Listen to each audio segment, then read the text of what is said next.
2026 has just got underway and there's already a tidal wave of titles promised for the coming 12 months. Here's a few that I'm looking forward to, in no particular order. Number 1, The Blood of Dawnwalker. First up, The Blood of Dawnwalker. When the first trailer for this game dropped, it immediately piqued my interest with its European Gothic overtones and its goosebump-inducing action. It was hard to not be impressed. Dawnwalker comes to us from the director of The Witcher 3 via his new studio Rebel Wolves.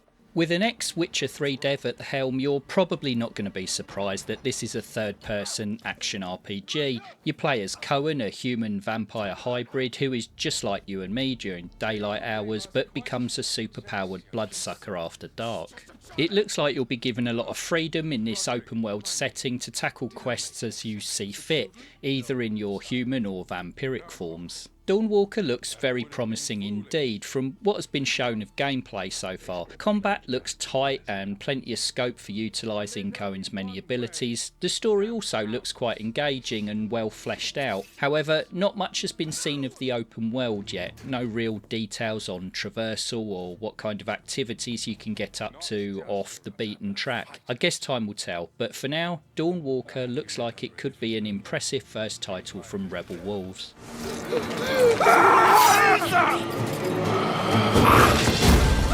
Number 2, Crimson Desert. Crimson Desert has me worried and excited in equal measure. From what has been shown so far, the game looks like a blend of Dragon's Dogma, The Witcher series, Game of Thrones, and just to top things off, a healthy handful of Tears of the Kingdom. It's a ludicrously ambitious mix of mechanics, and it remains to be seen if it manages to pull any of them off with the same panache as the source inspiration. There has been a few videos dropped by the devs that show a few rough edges and maybe a hint or two that they've bitten off a bit more than they can chew, but the game is still in development, so there's a good chance some of these things may have been tightened up by release. Despite my reservations, I can't help but look forward to this game. The combat looks robust and fun, the open world seems to be packed out with stuff to do and see, and there appears to be a ton of different ways to get around. If the devs do pull it off, it could be one hell of a good time. I'm keeping everything crossed for this one.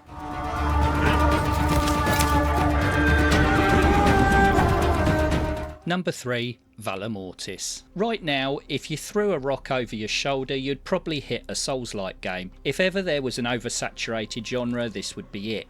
I still can't help buying every single one of the damn things that comes out though, and Valor Mortis is shaping up to be another in the long list of games responsible for my supernaturally high blood pressure. There are a few things that set Valor Mortis apart from the crowd though. To begin with, it's a first-person Souls-like. Not unique, but it certainly makes a change from the sea of dark fantasy third-person efforts that seem to drop on a daily basis. Secondly, it's set in the Napoleonic Wars, a time and place we don't see much of in gaming. From the trailers that have been shown so far, gameplay looks tough, fun, and a bit different. All good things as far as I'm concerned.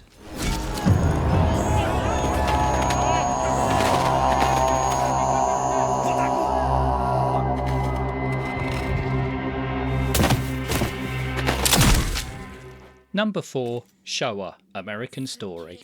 There is no other way of saying this. Showa American Story looks batshit crazy. It's an action RPG set in an alternative 1980s timeline where America has become a colony of Japan. It centres around an event known as the Incident, where a teenage girl comes back from the dead and then decides to go on a road trip across the US to find her sister. Of course she does. To make things even less sane, America has also been overrun by zombies for reasons that I don't know and frankly don't care about. The whole thing looks absolutely bonkers, full of over-the-top action, over-the-top gore, and above all else, over-the-top weirdness, and I can't wait to get my hands on it. It's been a while since I've played a game that is just focused on silly fun, and I think Showa American Story might fill that gap quite nicely.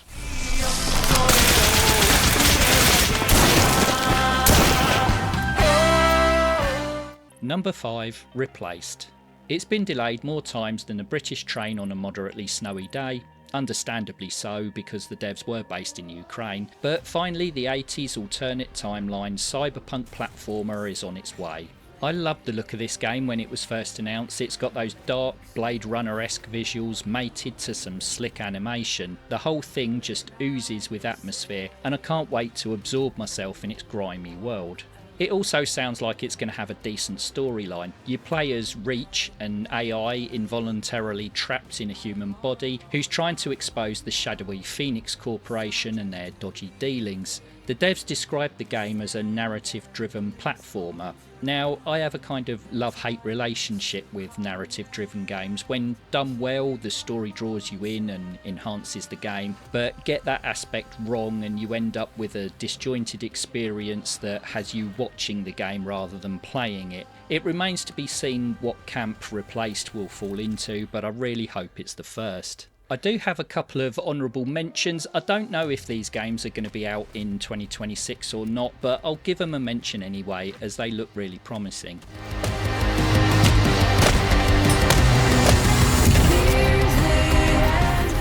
First up is Fatekeeper. It's a first-person hack-em-up RPG that is looking very cool indeed. I think a few people are expecting a huge Skyrim-type adventure, but the devs have stated that it's going to be a more honed, level-based type of game, but frankly that's fine by me.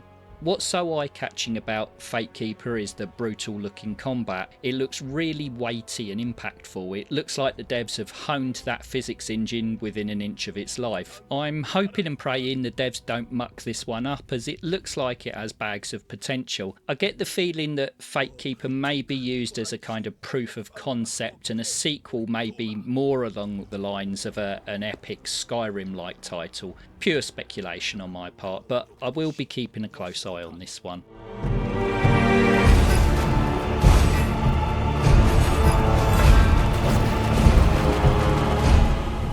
Next up, Clockwork Revolution. It's another first-person RPG set in the metropolis of Avalon, which looks a lot like Victorian England. It's easy to see where this game gets its inspiration from, with it looking like a mix of Dishonored, Bioshock and Carnival Row. It looks like one of those games that's going to give you a boatload of ways to complete stuff, and it seems to have a liberal spattering of adult humour, which is always a nice addition when done well. It appears the combat's going to be mainly firearmed and throwable based, but it's early days yet and more forms of combat could be revealed as development gets underway. Clockwork Revolution is looking pretty good so far, definitely one to watch out for.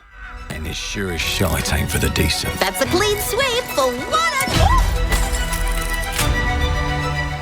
Thanks a lot for watching, and let me know in the comments what games you're looking forward to in 2026. And if you haven't already, please consider subscribing. I've got some more in-depth retrospective reviews lined up with Grim Dawn and Dark Messiah of Might and Magic, to name just a couple. Have a great day, and I'll see you in the next one.